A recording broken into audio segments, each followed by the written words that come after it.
L'entrepôt du bricolage, filiale du groupe Samsey, vous présente Si on parlait.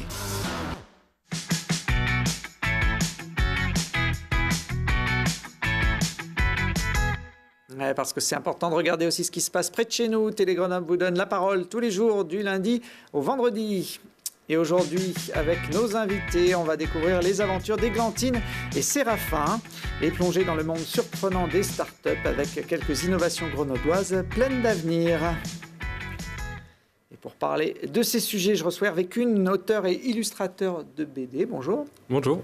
Vous êtes un spécialiste des marmottes, on verra ça Exactement, oui. tout à l'heure. Vous êtes d'ailleurs venu avec vos outils et Ouais. je pense que comme vous aimez ça, pour vous occuper dans ce début d'émission, vous allez... Je vais me mettre à la tâche. Voilà, on regardera tout à l'heure vos créations. En face de vous, Denis Barbier, créateur de Microlight 3D. Bonjour Denis. Bonjour. Vous êtes spécialiste, vous, de l'infiniment petit. On verra ça dans quelques instants. Vous travaillez au micron près.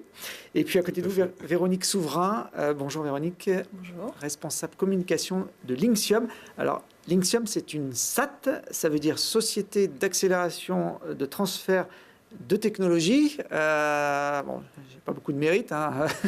J'ai regardé ça sur Internet. Ça veut dire quoi Alors, c'est simple, le transfert technologie, c'est d'un côté, il y a des inventions qui sont créées, en fait, trouvées par des chercheurs, notamment dans le bassin Grenoble-Alpes, et puis il faut accompagner ces inventions pour qu'elles arrivent sur le marché.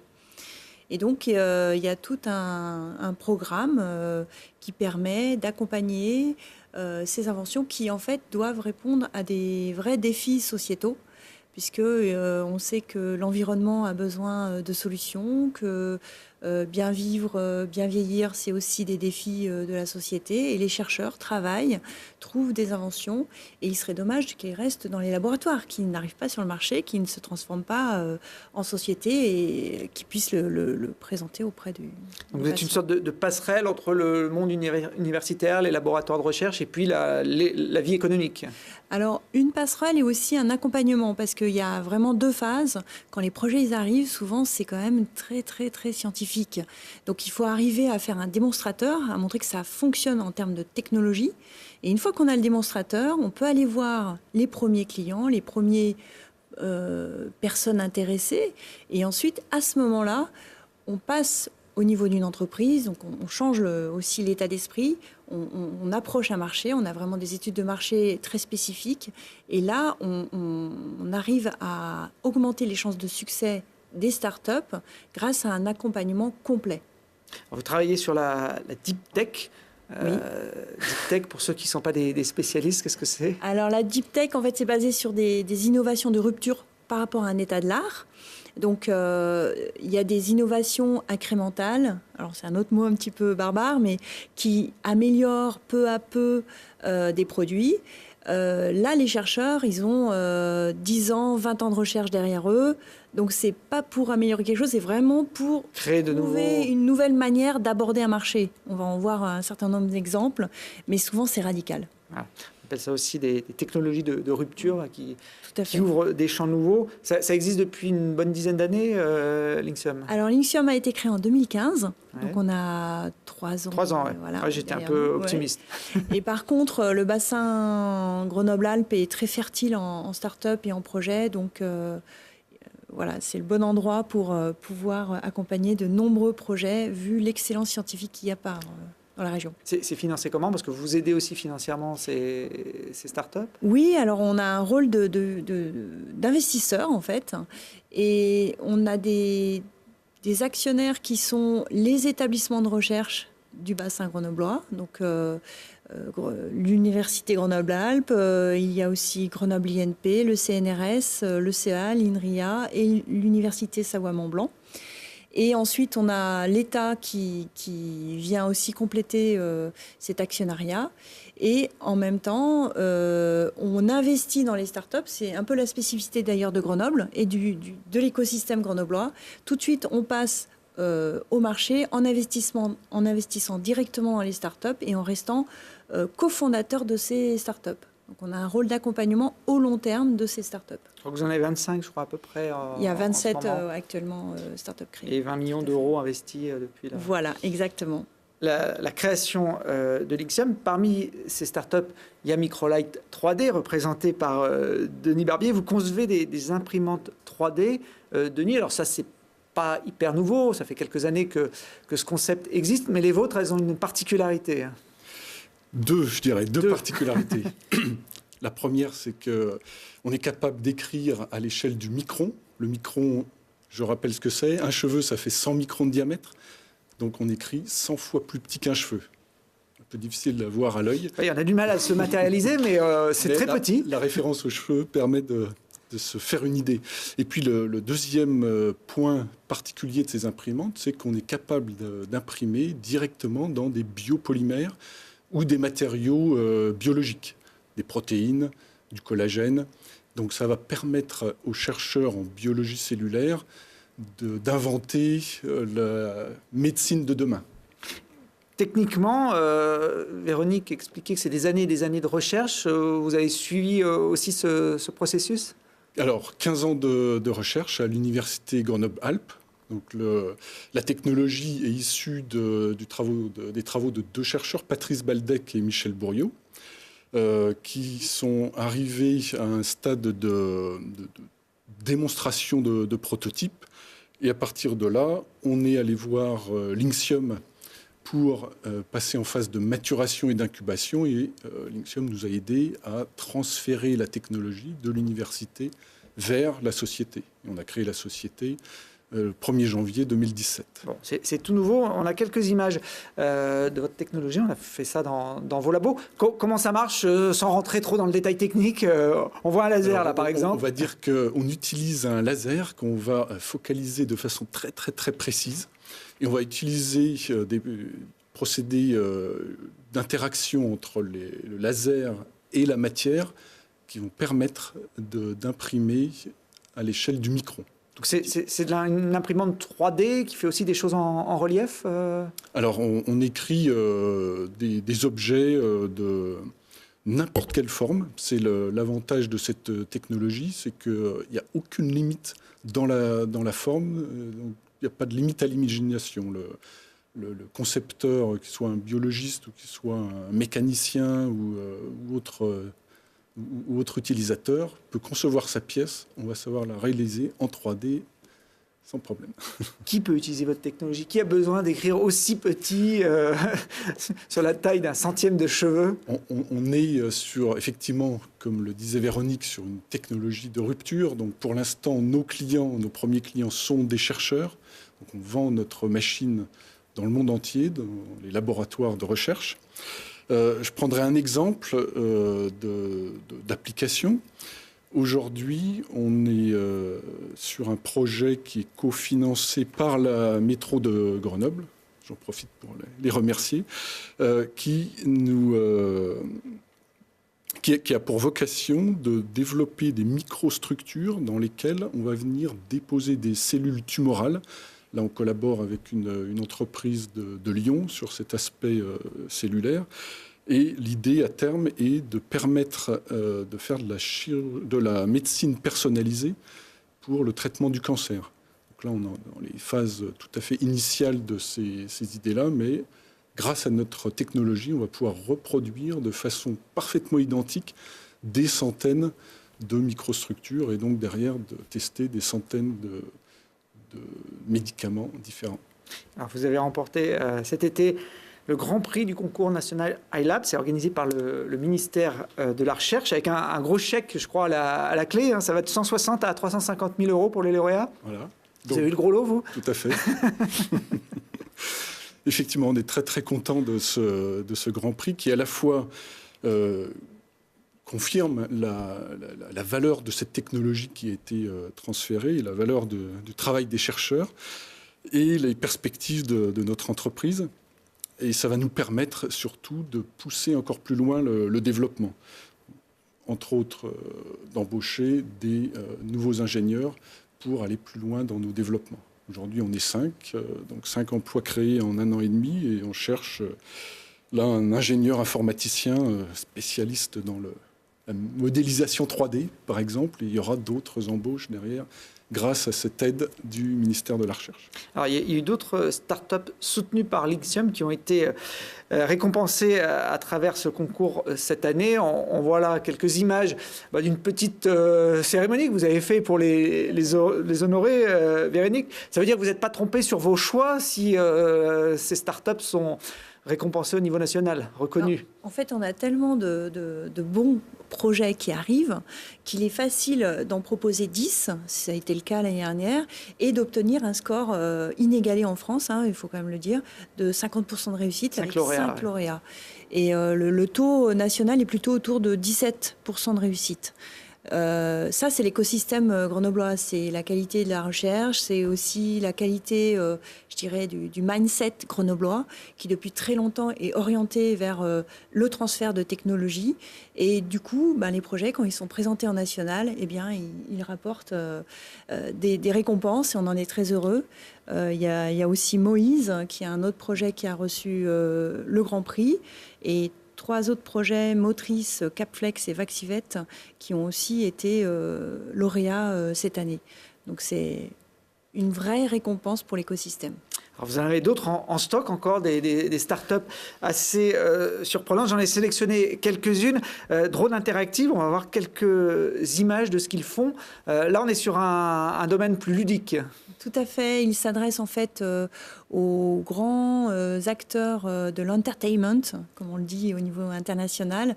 Donc les parcs qui commencent à renouveler leurs attractions en mixant de la réalité virtuelle. Là, on voit des petites mouches qu'il faut tuer, qui n'existent pas en fait, et une des vraies consoles que l'on a, un casque qu'on peut avoir, et tout ça est modélisé, fait appel à des technologies issues du Gypsalab, qui sont des technologies extrêmement pointues dans le domaine de contrôle-commande, et ils travaillent aussi la visualisation, tout ce qui est l'aspect vidéo.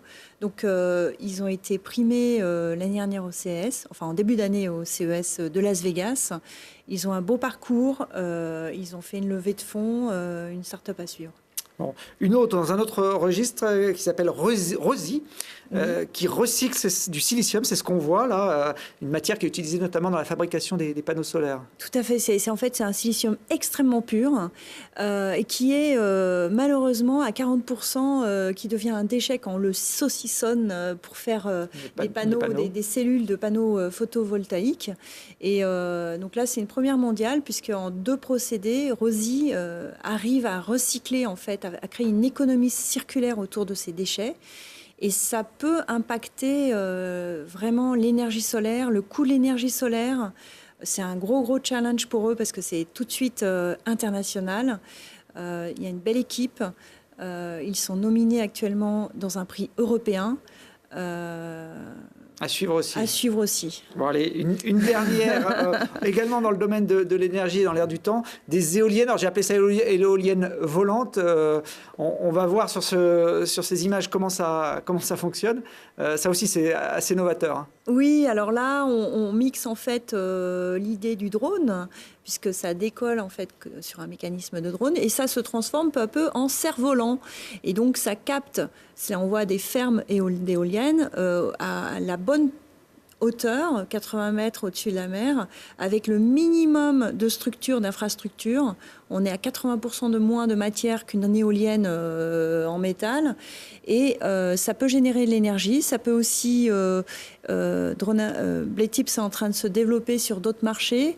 Il y a vraiment une technologie là qui peut donner beaucoup d'applications, de champs applicatifs très différents. En plus c'est joli, c'est presque une œuvre d'art à regarder comme ça, grandeur nature à la surface des océans.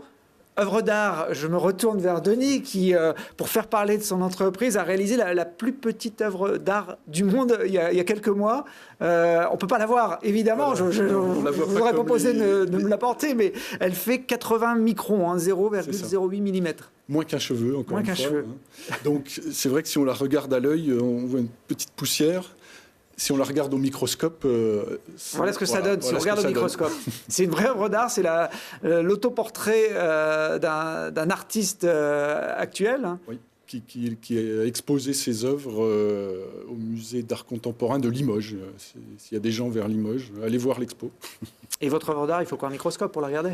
Il faut même un microscope électronique. Très bien. Désolé.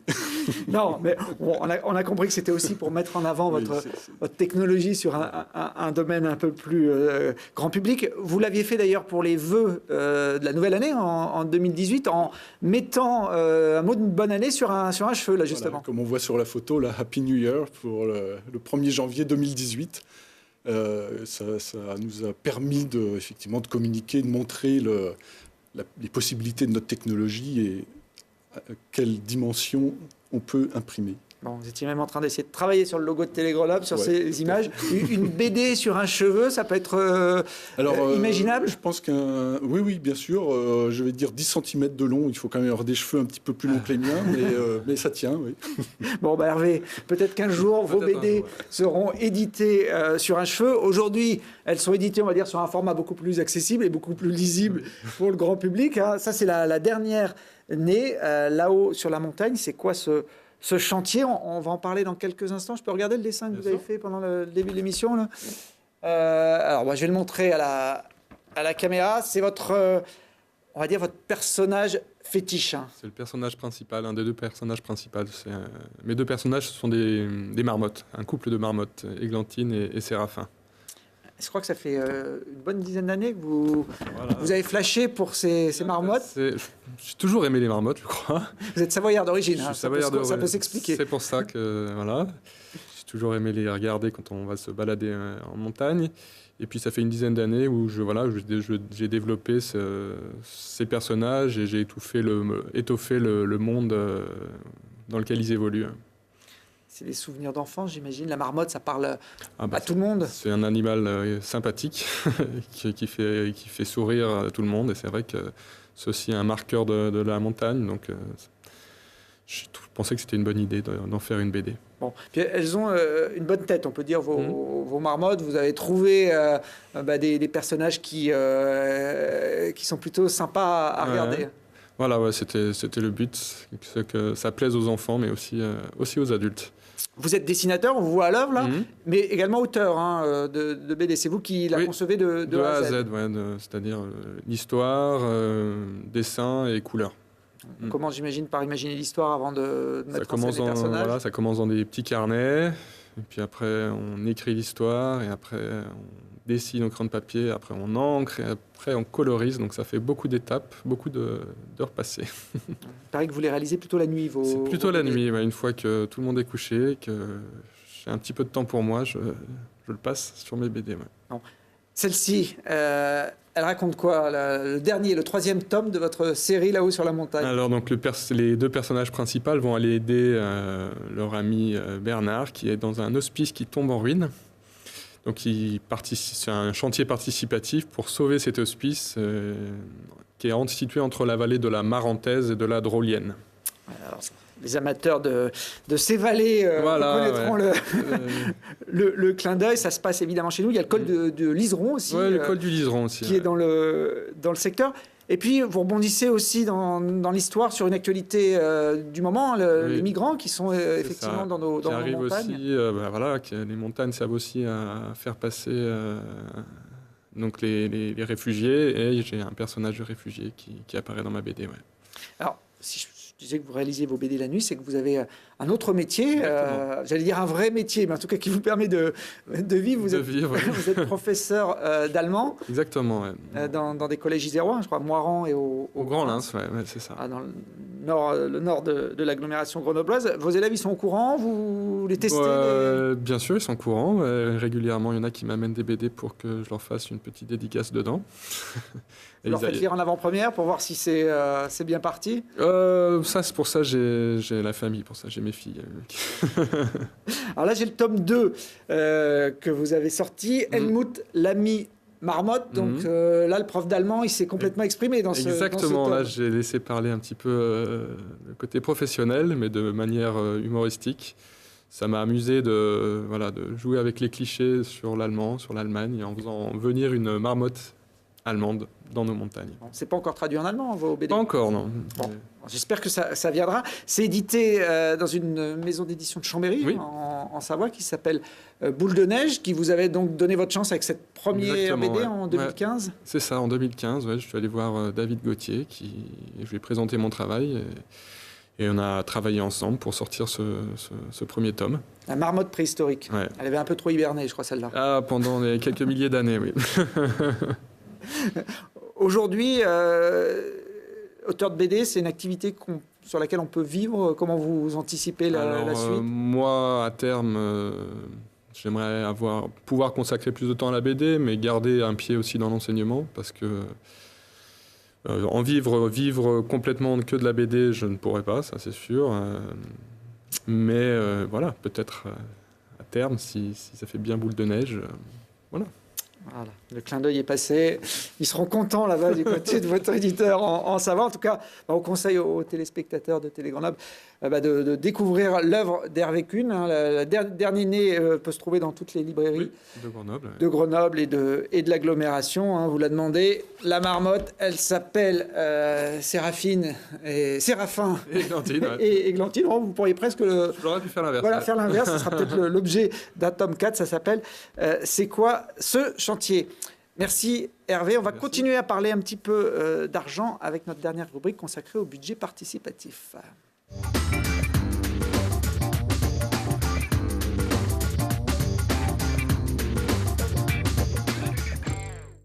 Ouais, comme chaque année dans cette émission, on va vous présenter les idées proposées par les Grenoblois pour améliorer leur ville dans le cadre des budgets participatifs. Il y a 800 000 € qui sont mis en jeu en 2018, beaucoup plus que ce que vous avez gagné avec Microlight 3D.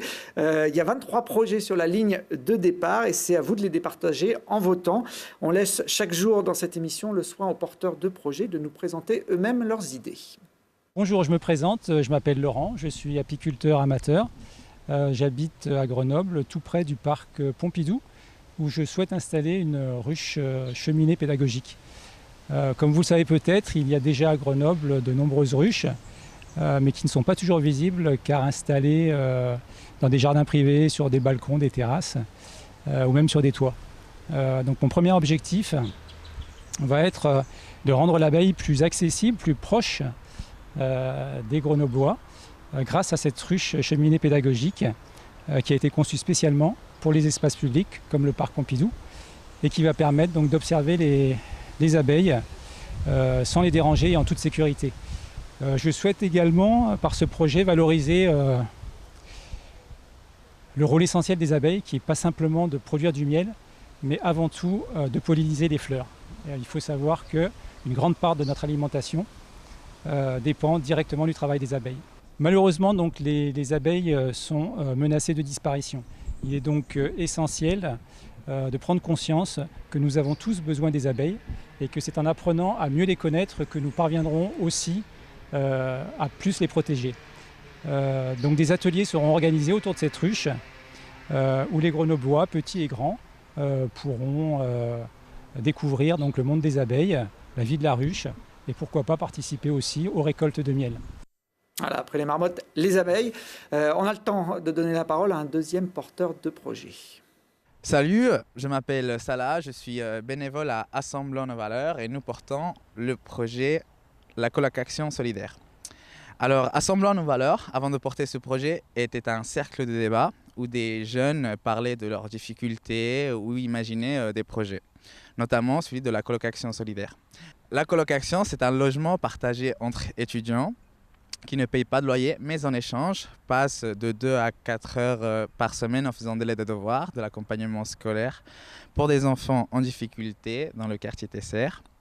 Dans le cadre du budget participatif, on commencerait avec 2 étudiants qui pourraient faire bénéficier 8 enfants de l'aide aux devoirs pour ensuite développer le projet et faire profiter le maximum d'étudiants et le maximum d'enfants à l'avenir. Voilà, vous pouvez retrouver les 23 projets sur le replay de Télé Grenoble. Et puis les votes sont déjà ouverts sur Internet pour les Grenoblois de plus de 16 ans. Et vous pourrez les voter en dur dans les bureaux de vote du 2 au 6 octobre. Il faut choisir un projet parmi les 6 dont le budget est supérieur à 200 000 € et 4 projets parmi les 17 autres dont le budget est un peu plus modeste. Voilà, merci à tous. Demain, on parlera d'équitation et d'attelage avec le nouveau champion du monde de la discipline et puis de non-violence avec un collectif de citoyens qui s'était créé en octobre 2014 à la suite du meurtre de Kevin et Sofiane. Bonne soirée à tous.